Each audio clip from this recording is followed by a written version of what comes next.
அஸ்ஸலாமு அலைக்கும் வரஹ்மத்துல்லாஹ்.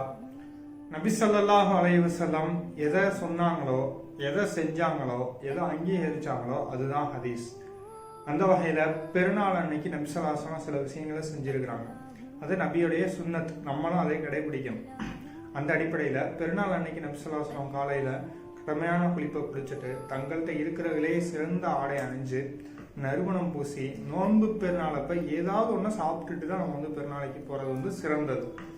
ஏதாவது ஒன்று சாப்பிட்டு முடிஞ்ச வரைக்கும் சீக்கிரமாக பெருநாள் தொழுகைக்கு நடக்கக்கூடிய இடத்துக்கு போகணும். அதே நேரத்தில் பெருநாள் தொழுகையை வளமையான எல்லா தொழுகை போல இல்லாமல் பள்ளிவாசலில் தொழுகாமல் நபி ஸல்லல்லாஹு அலைஹி வஸல்லம் முஸல்லாங்கிற திடலில் தொழுதுருக்கிறாங்க. திடல் அப்படிங்கிறது அந்த இடத்துல குறிப்பான விஷயம். நபி ஸல்லல்லாஹு அலைஹி வஸல்லம் காட்டி தந்தது திடல்ல தொழுக சொல்லியிருக்கிறாங்க.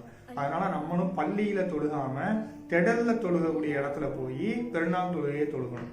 பெருநாள் தொழுகையுடைய திடலை பொறுத்த வரைக்கும் அது யார் போகலாம் அப்படின்னு சொன்னா எல்லாருமே போகணும். ஆண்கள், பெண்கள், சிறுவர்கள், சிறுமி எல்லாருமே போகணும். இன்னும் குறிப்பா மாதவிலக்கு ஏற்பட்டிருந்தாலும் பள்ளிக்கு போகக்கூடாது.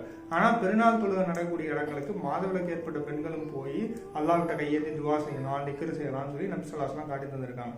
அதே மாதிரி பெருநாள் தொழுகைக்கு போகும் பொழுது ஒரு வழியை பயன்படுத்தி போயிட்டு வரும் பொழுது வேற ஒரு வழியை பயன்படுத்தி தான் நபி ஸல்லல்லாஹு அலைஹி வஸல்லம் ரிட்டர்ன் ஆயிருக்கிறாங்க.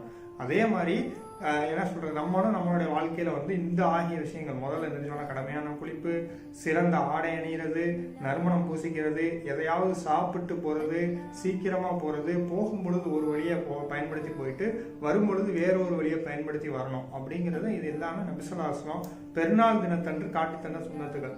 இன்ஷா அல்லாஹ் நபி ஸல்லல்லாஹு அலைஹி வஸல்லம் காட்டி தந்த இந்த அனைத்து சுன்னத்துகளையும் பின்பற்றக்கூடிய நல்ல மனிதர்களா அல்லாஹ் என்னையும் உங்களையும் ஆக்குவானா என்று அல்லாஹ்ட்ட கேட்டவனா இந்த காணொலியை முடிச்சுக்கிறேன். அஸ்ஸலாமு அலைக்கும் வரஹ்மத்துல்லாஹி வரகாத்துஹு.